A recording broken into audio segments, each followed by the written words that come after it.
I've really gone out of my comfort zone this past 2 years. Um, Basically, as a female entrepreneur, you normally don't have anyone to seek help or ask. I mean, my own experience being a female business owner, I kind of, COVID helped me change my mindset. So previously, I was always fearful of asking for help. Why didn't I ask for help? Because, I don't want people to say, oh, she's a business owner. How come she doesn't know this? So we're kind of supposed to know everything. So that's the mindset I had pre COVID. So recently, and I want to come back to this really a simple observation I made. And the observation I'm making is with Airbnb. So Airbnb, as we all know, is a marketplace where people rent their houses or their rooms out. Who would have thought that idea would globalize? Who would thought that idea could IPO and this become a $1 billion empire? So just 2 weeks ago, I had a crazy idea. In fact, I had the crazy idea last year, and I said, since we can't travel, we can't you know see shows, and I can't find talent because my business is all about finding talent. I had a crazy idea, but I'm not going to share the crazy idea here. Why not? Um, um, I don't want to I jinx think it.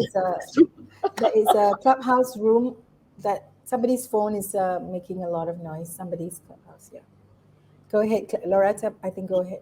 Yeah. So I've been really, this sort of getting out of my comfort zone, trying to figure out new ways of reinventing, re-evolving the business. It's not easy. I've been reaching out to a lot of people not in my space, people in the media industry, in the tech industry. That's not my space at all. It's not really a space I'm comfortable. So, and when I see this, that means I do need help. I do need to bring in skilled people to help me scale the vision I have. But I have a very big vision, but it's about the execution now. Yes. Just like Jeff Bezos, he was very lucky. He had a second hand, his right hand man. He had the vision, but he had a second person to manage it and execute it for him. Uh, and so these people, I look up to them, and how they manage to scale their business. And I have big dreams, and I do want to take the business to a global level. I have the vision, so now I do need the resources and the minds to take the vision to the next level.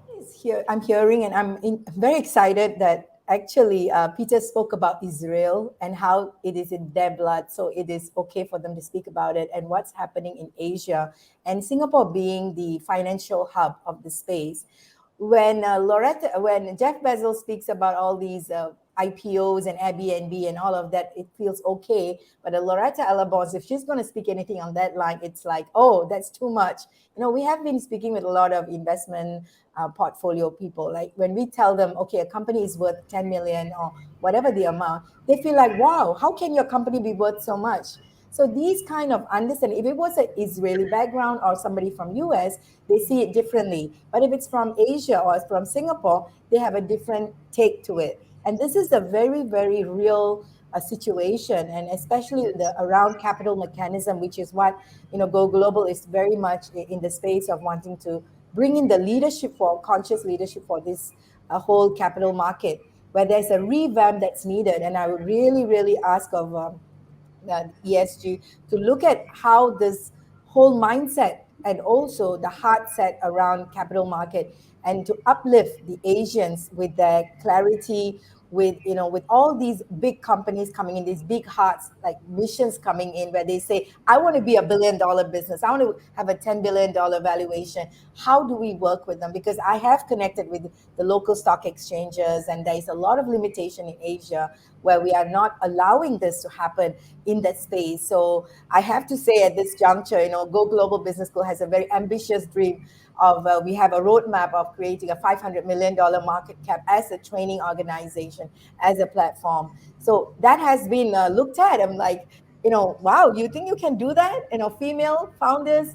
Somebody was asking in the chat box, entrepreneur, women entrepreneurs. And then we have Loretta, who's had tens of millions of dollars of revenue, track record. And when she's claiming her company to be a $10 million worth, and it's like, how can you claim your company to be valued 10 million? So these are knowledges that has, there's a gap there. And we would love to see Asia space, and especially from Singapore, being the icon, create more $1 billion based Singapore entrepreneurs. I mean, it's not about the number, it's just about the stand and the leadership that we can take together.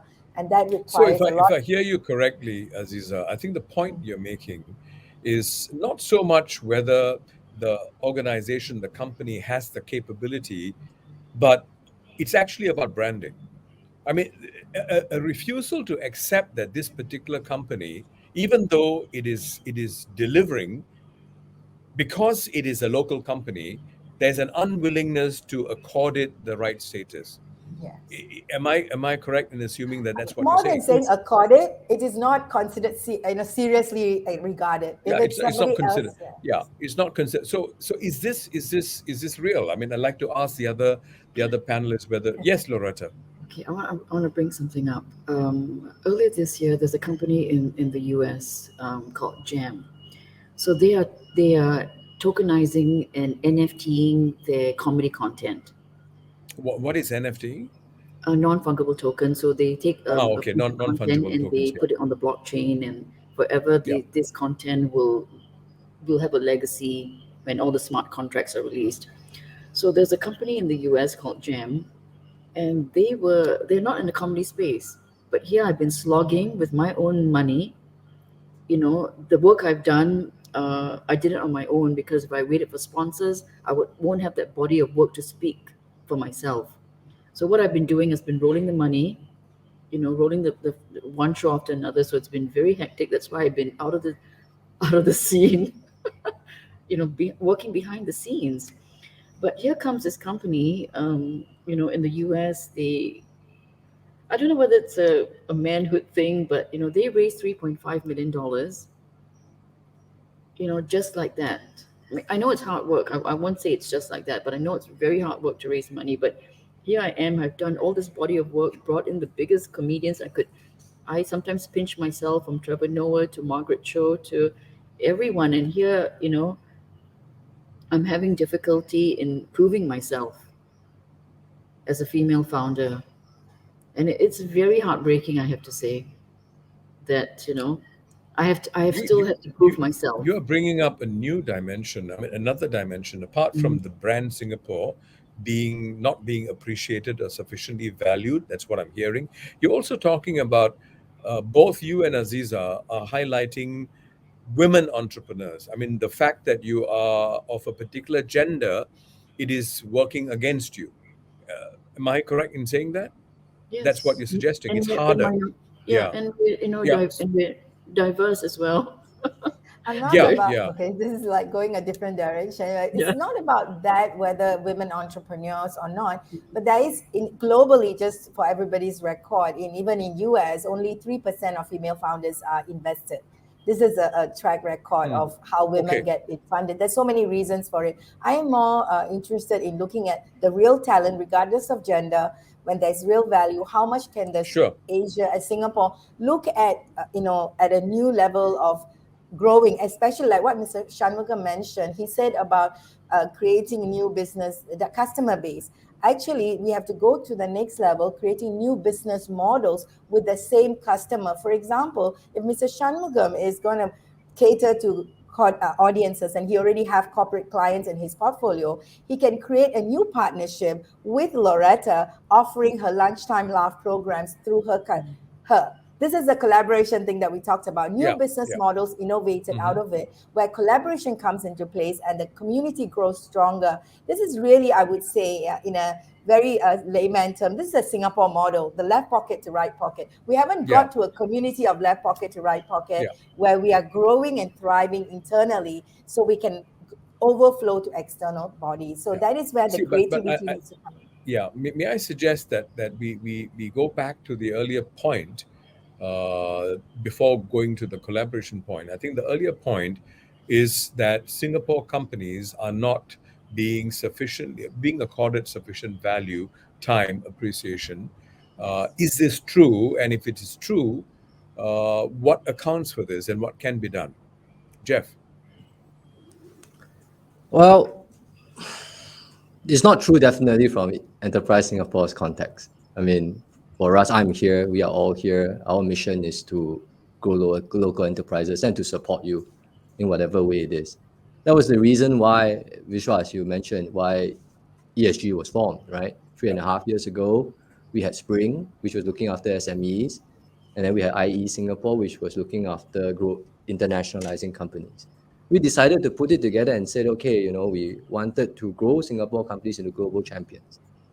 And so we set up this organization. We are now 1,200 strong, a large organization, and we are involved in a variety of work to build the capabilities that will enable our companies to grow and to do well in the world.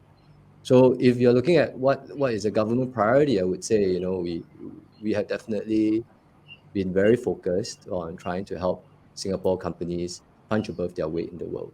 I think Loretta's example was, I don't know the details, but I think the funding, I think what she meant is that the private sector funding, for some reason, Yes. didn't value her company as much as she felt it was worth. And I think that's worth looking at. I mean, why is it that the private sector does that? Is it because she's a woman entrepreneur? Is it because they didn't understand the business? I don't know. I think there could be a variety of reasons for that. Some of it is fair, some of it is not. I wanted to go back to make sure of three other points, Vishwas, if you don't yeah. mind. One is on Sure, this issue of please. manpower, right? You had talked Yeah, about manpower and the difficulty of doing that. I I I share, I think, Peter's optimism that it's a good thing that things are changing. 5 to 10 years ago, if you tell your parents that I'm going to become an entrepreneur, go into tech and do a startup, they would, like, kick you out of the house. yeah, Now, yeah, they happily, please go ahead, go along. And that's a good thing. But even if we have all our Singaporeans do this, the fact of the matter is the numbers are not enough. We are a small country. We will not have the quality, the numbers of talent that China or India or all these other big countries will have. And so to compete against the world, we have no choice but to be able to bring talent in. And that was what you said, right? We have to bring talent from all over the world to come in and help us grow our yeah, companies to do well. But unfortunately, I mean, it's not just in Singapore, but the protectionist nativist instincts have risen all over the world. Before COVID, you remember there was the yellow jacket yeah, in France, anti-immigration sentiments in Germany, and then the US, Trump was elected. We have to deal with it. I mean, it's something that happens to us too. I mean, people feel insecure about where globalization is taking them, how their lives are being affected, and we have to make adjustments to reassure people that they will be taken care of. This is why I think the government is looking at our foreign worker policies and say, okay, what do we need to adjust so that we are better able to find the right balance between bringing in the talent we need, yet at the same time creating enough opportunities for Singaporeans to be able to make a good living and compete in the world. And of course, more importantly, to retain political support for the whole system, for the yeah. whole sort of slate of policies that we have, to retain support for this balance. And I think we're making those adjustments, and I think we will get there. Finally, the small point about women entrepreneurs. I want to encourage. I'm very glad that our panel is here amongst as we have 3 out of the 7 who are women entrepreneurs. I want to tell a little story. In my previous job, when I was principal private secretary to the Prime Minister, I arranged for him to meet a group of women entrepreneurs. There were quite a few of them. For example, some of you'll be familiar with Rachel from Love Bonito, Felicia Gan from Gimli, Yvonne Bock from Hagen, Jessica Chang from Eco Business. All very successful, and they came together. They had a good conversation with the PM. And after that, PM shared with me, he said, oh, this tea session was a bit different from usually when he meets companies. When one of the entrepreneurs brings up a problem, all the other women entrepreneurs chipped in to volunteer solutions and ideas and how to collaborate, to get together to say, let's solve the problem together. It's very different from when he meets the usual, businessman and maybe the men. Yeah, so maybe there's hope. Actually, I think if you go into those stories of the women entrepreneurs, they're very inspiring. They were up against the odds. Maybe they met some of the problems that I think precisely Loretta had faced, but because they were truly at their essence, whether they were male or female, they were entrepreneurs first. They found solutions. They worked together with people. They collaborated, and they got out of it, and they are fabulously successful. So that I thought that was a story worth sharing, to Yeah, inspire the and business.